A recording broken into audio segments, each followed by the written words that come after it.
principal axis theorem이라고 하고, 이제 요거는 이제 n by n symmetric A에 대해서, 우리가 symmetric이라고 하면 이것은 리얼 행렬이라는 얘기입니다. 실행렬이라는 얘기, 실행렬. symmetric이라고 되어 있으면 다 이제 실행렬이라고 가정을 하는 겁니다. 이때 Q, 이건 쿼드라틱 폼이라고 그러는데 X 트랜스포즈 AX, 요게 n by n이고 n by 1이면 이것은 1 by 1이 되는 겁니다. 그래서 스칼라가 돼요. 이런 것을 우리가 쿼드라틱 폼이다 그렇게 얘기하는데, 이거는 이렇게 시그마를 쓰면 시그마 j 이퀄 1에서 n까지 i 이퀄 1에서 n까지 a, i, j, x, i, x, j 이렇게 쓸 수가 있습니다. 요거 계산하는 여러분 다 할 겁니다. 그냥 벡터 행렬 연산하는 거에서 하면 되는 겁니다. 이 Q는 이걸 우리가 쿼드라틱 폼이다 이렇게 하는 것은 우리가 2차 형식이다. 이거는 쿼드라틱 2차 방식은 쿼드라틱 이퀘이션이라고 합니다. 쿼드라틱 폼이다 이렇게 해요.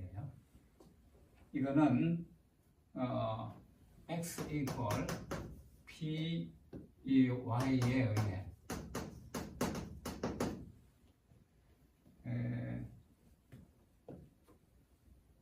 q 이퀄 y t d y. 요거는 뭐냐면 람다 1 y1 제곱 그래서 플러스 람다 n yn 제곱 이런 형태로 변환 된다. 이걸 우리가 주축 정리라고 하는 겁니다. 여기서 그러니까 xt, ax 요거는 이제 복잡한 이런 식인데, 그거를 x 꼴 py에 의해서 이때 p는 이제 당연히 우리가 앞에 했던 그 p입니다. a의 아이겐 벡터로 구성된 그 p에 의해서 x 꼴 py로 하게 되면 이것은 이 같은 q가 결국 이런 형태로 돼서 간단하게 된다 그런 얘기입니다. 이걸 우리가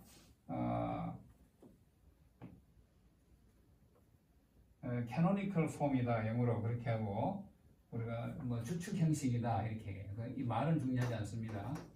주축 형식이다.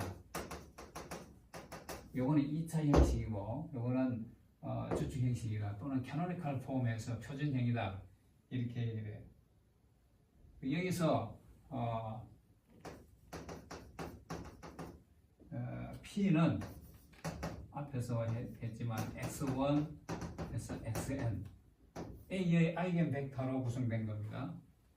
그래서 D는 뭐냐면 P 인버스 AP, 그러니까 P에서 시뮬레이티드 트랜스포메이션에서 대각화하는 행렬이다. 그러니까 이러한 그 2차 형식이 이와 같이 주축 형식으로 간단히 보여진다는 겁니다. 요거는 우리가 시그마를 쓰면 훨씬 간단한 거죠. 시그마 i가 1에서 n까지 람다 i, yi의 제곱이니까 이보다는 훨씬 더 간단한 형태의 식이 되는 겁니다. 그러면 이게 왜 그런지 한번 살펴보겠습니다. 왜 저런 2차 형식이 저런 주축 형식으로 바뀔 수 있는지 한번 살펴보겠습니다. 여기서 우리 교과서에 조금 잘못된 게 있는데, 여기서 x는 오소노멀한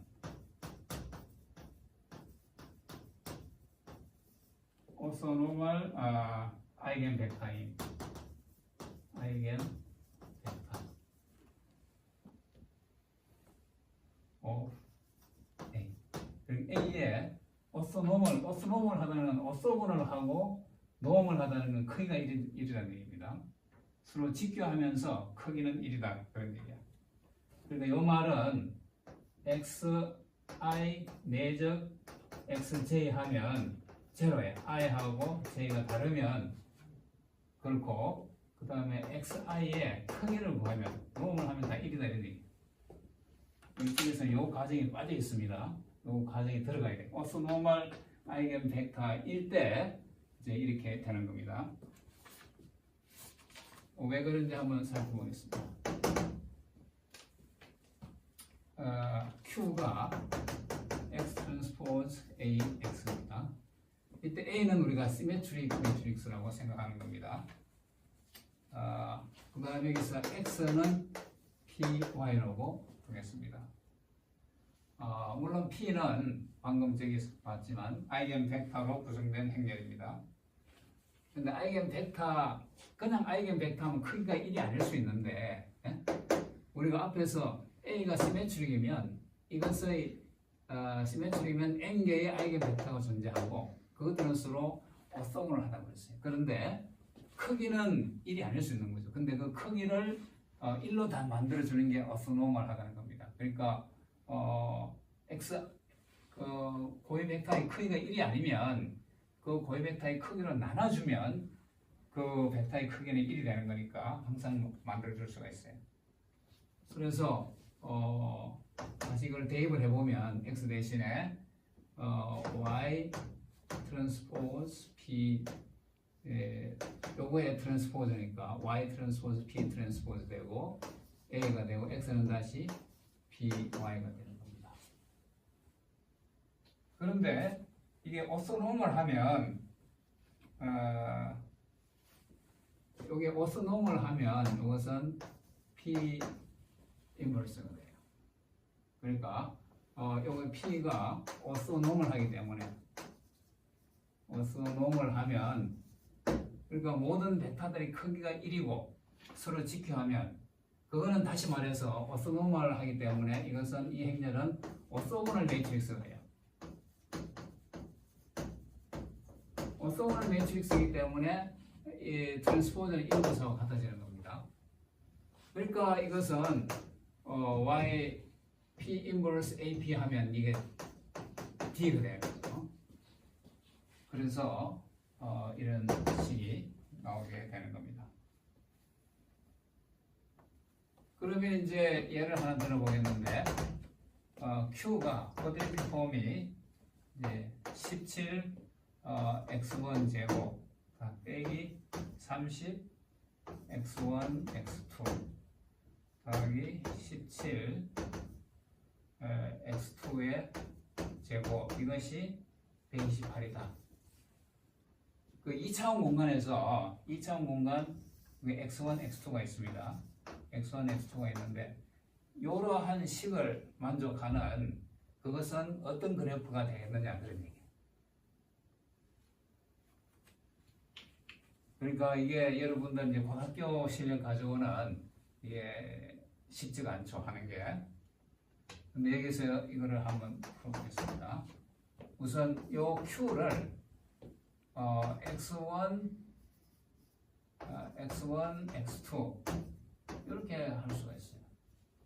여기다가 17 마이너스 15 마이너스 15 17 그 다음에 x1, x2 이렇게 하면 이게 바로 요 식이에요. 이거 이꼴 128. 여기서 눈여겨볼 거는 요거를 반씩 나눠서 이렇게 시메트릭으로 항상 하셨습니다. 그러니까 이런 쿼드래틱 폼이 나오면 항상 요거의 반을 여기다 써서 시메트릭, 요거는 시메트릭이에요. 시메트릭 매트릭스로 만들어 줄 수가 있습니다. 그렇게 해서 이게 이제 A가 되겠는데 이 A의 아이겐 밸류로 가면 람다는 2하고 32가 나옵니다. 다시 이쪽에서 계속해서 쓰겠습니다. A가 저와 같이 2x2 행렬이 나오는데 이 A의 아이겐 밸류를 구하면 2와 32가 나온다는 거죠. 여러분들 구해보십시오. 그러면 2일 때는 아이겐 밸류를 구하면 1이 나오고 31때는 마이너스 1 이렇게 나와요. 또는 1 마이너스 1도 관계없습니다. 이렇게 해도 관계없어요. 아이겐 벡터 이렇게 나옵니다. 그러면 여기서 이제 P를 구할 때 이번에 P는 그냥 1, 하게 되면 이게 크기가 1이 아닌 거죠. 그래서 요거의 크기는 루트 1 더하기 1에서 루트 2가 되는 겁니다. 루트 2분의 1로 나눠주면 이것도 루트 2분의 1로 나눠주면 크기가 1이 돼요. 그래서 루트 2분의 1로 나눠주고 거기서 1 마이너스 1 이렇게 해주면 되는 겁니다. 이렇게 해서 그러면 x는 1 오버 루트 2 1 오버 루트 2 1 오버 루트 2 마이너스 1 오버 루트 2 이렇게 하고 요거에 py 이렇게 되는 거죠. 이렇게 해서 계산해 보면 q는 원래 이 q는 이렇게 쓸 수 있는 겁니다.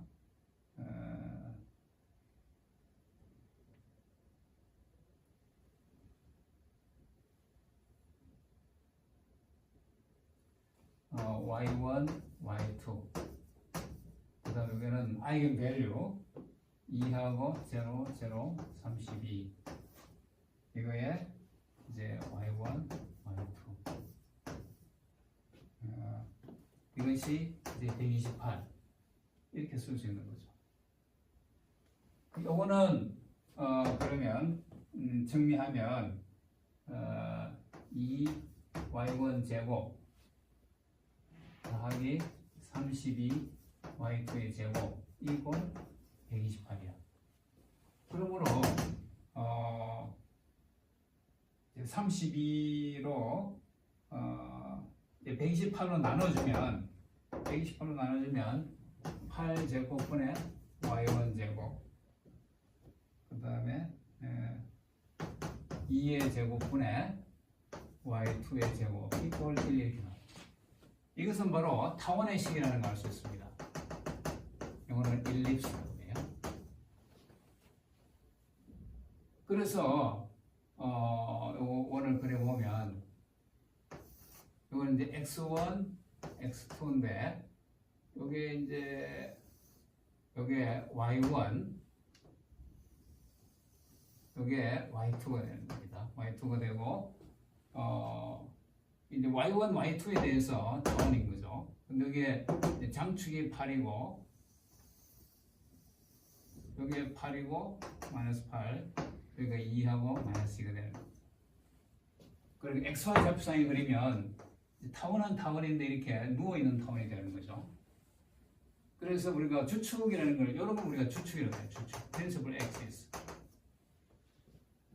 그러니까 타원이 이렇게 누워있을 때 이 장축 단축에 해당되는 방향을 주축이다 이렇게. 그래서 우리가 주축 정리다 이렇게 얘기를 하는 겁니다. 그러면 이 관련해서 문제를 좀 더 리얼리스틱한 문제를 하나 풀어보고 이 섹션을 마치도록 하겠습니다. A가 5하고 3, 5 이렇게 주어져 있습니다. 이때 y equal ax에 의해 x는 2차원 x1 제곱 더하기 x2 제곱 이게 원이죠. y 평면의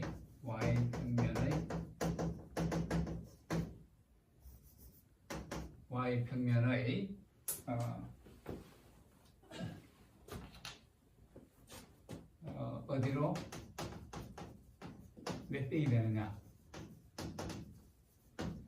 다시 말해서 원이 그러니까 x1, x2 상에서 이게 원입니다. 이게 단위원인데 1.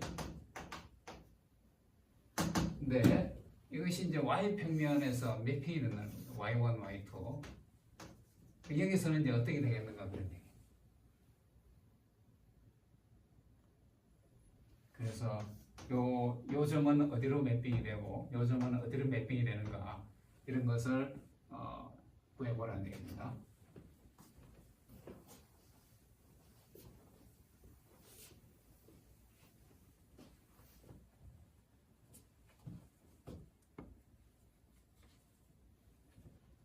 여기서 이제 우선 요 얘기를 여기서 y 이퀄 ax는 y 이퀄 f 오버 x에 이게 다 백함수입니다. 의 특수한 경우,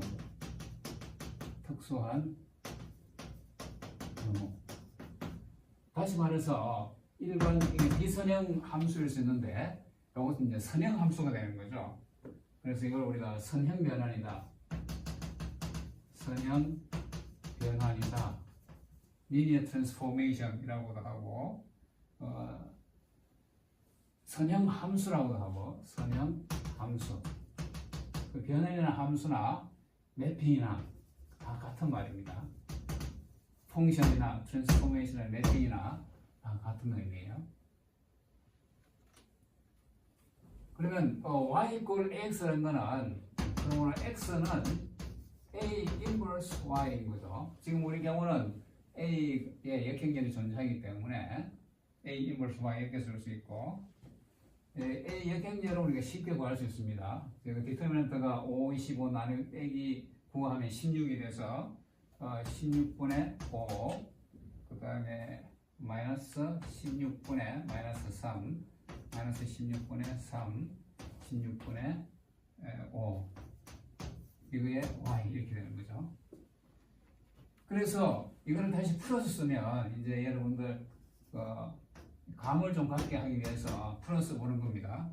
이거는 16분의 5 y1 마이너스 16분의 3 y2 x2는 마이너스 16분의 3 y1 플러스 16분의 5 y2 이렇게 되는 거죠. 이거를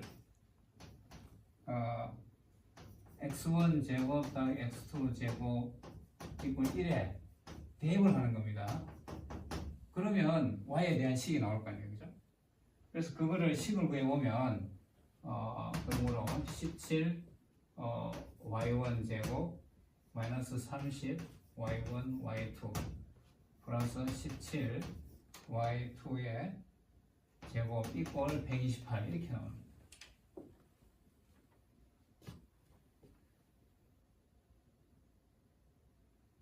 그러니까 이거를 다시 쓰면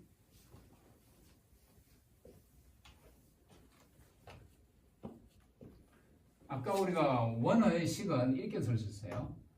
x 트랜스포즈 x 이꼴 1 이게 원의 식이야. 이게 다른 말로 하면 x 놈의 제곱입니다. 이거 1 이게 원의 식인 겁니다. 이거 의미가 중심에 원점이 있고 반경이 1인 그런 원이다 그런 의미입니다. 여기서 요거로부터 이제 요거는 x가 py니까 x는 a 인버스 y니까 y 트랜스포즈 a 인버스의 트랜스포즈 그 다음에 a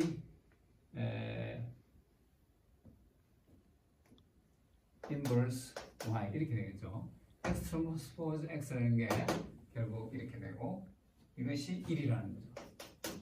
그러면 우리가 a 인버스 값을 우리가 아까 구했기 때문에 이거를 계산할 수가 있는 거죠. a 인버스는 다시 이제 이게 시메트리이기 때문에 지금 우리 경우에 트랜스포즈 해도 같습니다.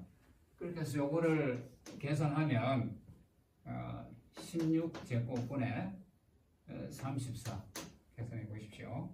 16제곱분의 마이너스 30 16제곱분의 마이너스 30 16제곱분의 34 이렇게 나와요. 이렇게 계산하면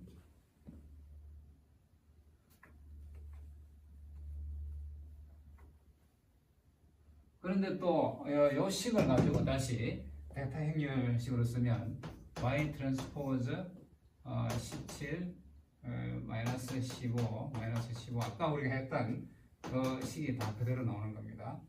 y equal 이거는 이제 y 트랜스포즈 b라고 쓰겠습니다. y equal 128이 되는 거죠. 그러니까 이 식에서도 계산하면 똑같이 이 식이 나와요. 그래서 요 b에 다시 아이겐 밸류를 구하면 이것은 아까 구해봤지만 2하고 32가 나오는 겁니다. 그러면 1이 되고 1 마이너스 아이겐 밸류 이렇게 나와요.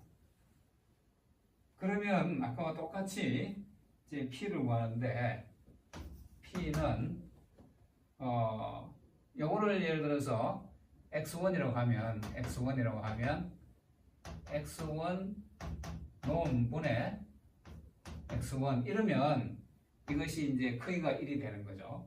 방향은 똑같고 그 다음에 여기서는 요거를 이제 우리가 y라고 했으니까 y1이라고 하겠습니다. y1 요걸 y2라고 하면 요거를 y2라고 하면 y1 논분의 y1 그 다음에 y2 논분의 y2 이렇게 하면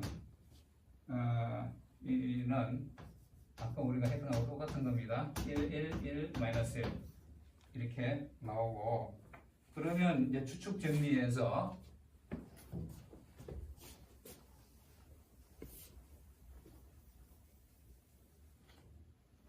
yt by는 여기서 다시 추측 정리를 쓰기 위해서 y는 pg라고 쓰겠습니다. 그러면 z 트랜스포즈 p 트랜스포즈 b p z 이렇게 되는 거죠. 그런데 요거는 지금 p 인분을 써봤습니다. 오토그램 매트릭스에 대해서. 그래서 결국은 이것은 z 트랜스포즈 d z 이렇게 되는 거죠. 이렇게 해서 이것이 128이다. 그러므로 우리가 아까하고 똑같은 형식이니까 이거는 결국 8의 제곱분의 이제 g1의 제곱 더하기 2의 제곱분의 g2의 제곱 이꼴 1이다. 그러니까 결과적으로 아까 제일 처음에 x1, x2에서 여기 단위원 1, 1, 마이너스 1, 마이너스 1 단위원이 이제 y 평면에서 y1, y2 평면에서 어떻게 매핑이 되는가. 근데 이거는 다시 g1, g2로 써서 g1은 이렇게 이게 이제 g1, g2가 되겠고 이게 g1, g2 상에서 이거니까 결국은 이제 이런 타원이 나옵니다. 그러니까 이게 8, 마이너스 8, 2, 마이너스 2. 그러니까 y1, y2 평면상에서는 타원은 타원인데 이렇게 기울어져 있는 거죠. 이게 이제 우리 경우에 주축이 됩니다. 그러니까 요 것이 이렇게 매핑이 되는. 이게 예를 들어서 요 점 같으면 뭐 이렇게 매핑이 되고 요 점은 이렇게 매핑이 된다. 이 모든 점들이 이렇게 y 평면에 매핑이 된다는 겁니다. 이거를 또 우리가 앞에서 했던 회전 행렬을 한번 생각해 보면 여기서 우리가 여기 G1 좌표하고 Y와의 두 관계를 구하면 이걸 우리가 센터라고 하면 Y1은 여기서 이런 한 점을 생각해 보면 여기 이제 Y1이고 Y2고 또 G1, G2잖아요, 그죠? 그래서 이게 Y1, Y2고 이게 G1, G2니까 또 관계를 구해보면 예를 들어서 Y1을 구해보면 이것은 G1 코사인 셀타 여기 G2 사인 세타. 그러니까 Y1이라는 것은 요 Y1이라는 것은 G1에서 요거 요 길이에서 요거를 빼면 결국 요 길이에서 요거를 빼면 요 Y1이 되는 거죠. 다시 말하면 요 길이에서 요거를 빼면 되는 요게 세타면 요것도 세타가 되는 겁니다. 그래서 이 식이 나오고 Y2는 G1 사인 세타 플러스 G2 코사인 세타 이렇게 되는 겁니다. 그래서 이거를 다시 쓰면 Y는 코사인 세타 마이너스 사인 세타 코사인 세타 이렇게 Y의 Z 이렇게 되는 거죠. 여기서 이게 결국은 이제 P인데 여기서 보면 코사인 세타가 루트 2분의 1이고 사인 세타가 루트 2분의 1. 그러므로 세타는 제가 4분의 파이 45도라는 걸 알 수 있어요. 그래서 이 세타가 우리 이 경우에는 45도라 하는 것을 알 수가 있습니다. 이렇게 해서 이번 시간에는 n/n 행렬의 대각화에 대해서 살펴봤습니다. 어떨 때 similarity transformation에서 대각화가 되는지, 그 대각화를 이용을 해서 우리가 y1, y2로 구성된 그러한 임의의 식을 어떻게 y1, y2 평면상에서 어떻게 매핑이 되는지 이런 것을 한번 살펴봤습니다. 오늘은 여기까지 하겠습니다.